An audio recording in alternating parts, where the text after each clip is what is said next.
Good morning, everybody. I hope you've been having a good week and happy Halloween. So, what we're looking at today is this budgeting case study with our friend Heather. I will go through the case study now, but please also read the slides that are outlined in today's announcement just to help you make sure you understand the steps that are needed. So let's get started on this assignment. So Heather has recently graduated from college and has landed her first job that grosses approximately $35,000 a year. She's extremely excited because the salary sounds like a huge amount of money. She knows that in order to manage her money well, she needs to create a plan for how to spend it, and she needs to create a budget. So we have Heather's monthly income after deductions is $2,041. So yeah, it says that she's bringing this in, but remember this is before deductions. So this is the number we're working with here because it's after deductions. She has the following expenses to pay for each month: rent, car payment, insurance, gas, OSAP loan, cable, cell phone, food, entertainment, clothing, shoes, personal items, and savings. So this is what she has to pay each month for each category. When Heather tracked her spending for the month in order to check to see if her budget was accurate, she had the following actual income and expenses. So yes, even though she budgeted this is what she actually paid.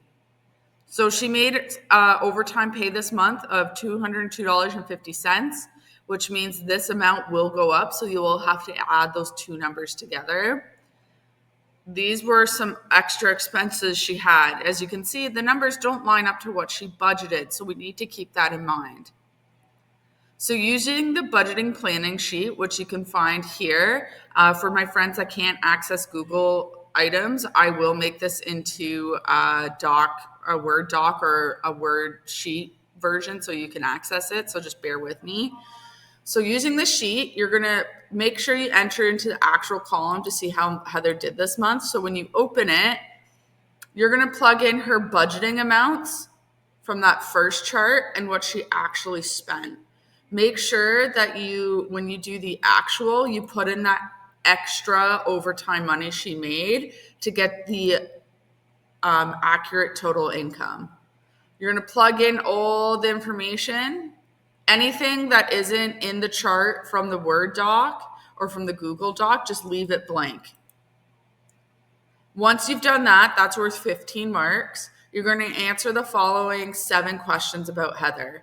So does Heather have enough income to cover all her expenses in the planned budget?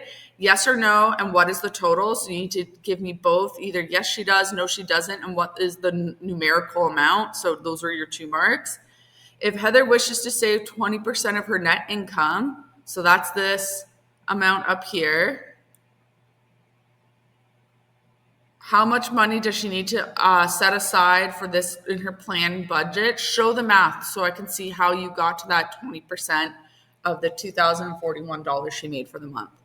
Are her saving goals realistic based on the income she currently has? So right here, her saving goals are either realistic, not realistic, and explain. So I'll add that in here. You need to explain. Okay. Does Heather have enough income to cover all her expenses in her actual income? Yes or no, and what is the total? So once again, saying Heather has enough or doesn't. So this is where you have to use this chart here to help figure out if she has enough for the month. And when it says her actual total, go from this before you consider the overtime pay, because overtime pay never happens accurately every single month, okay? Some months you may not get overtime pay. What expenses are discretionary expenses in Heather's budget? Make sure you go back into our slides, into the content for this activity, in case you forget what discretionary means. How could Heather alter her and just list them, sorry. For number 5, just list them. How could Heather alter her budget in order to avoid shortfalls in covering her expenses and meet her goals? Make sure you explain.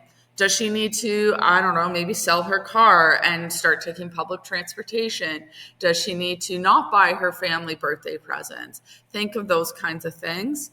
Or maybe how can she cut down on certain bills? So Heather has to take 5 days off to assist her mom who is having surgery. She does not have health coverage that will cover her wages for those 5 days. So that means she's taking a 5-day absence without getting paid, meaning she's not going to make any money for those 5 days. How will she need to adjust her budget to deal with these losses? Explain. So Heather will need to adjust her budget by, give me an example of what you think. So maybe by not going out to eat or by cutting down this expense, and tell me which expense it is, and then explain why she should do that. So the total for this assignment is out of 34. You do need to hand in the budgeting case study sheet and the answers to your questions. If you have any questions or you need some help doing some math or plugging things in, please reach out. Have a great day.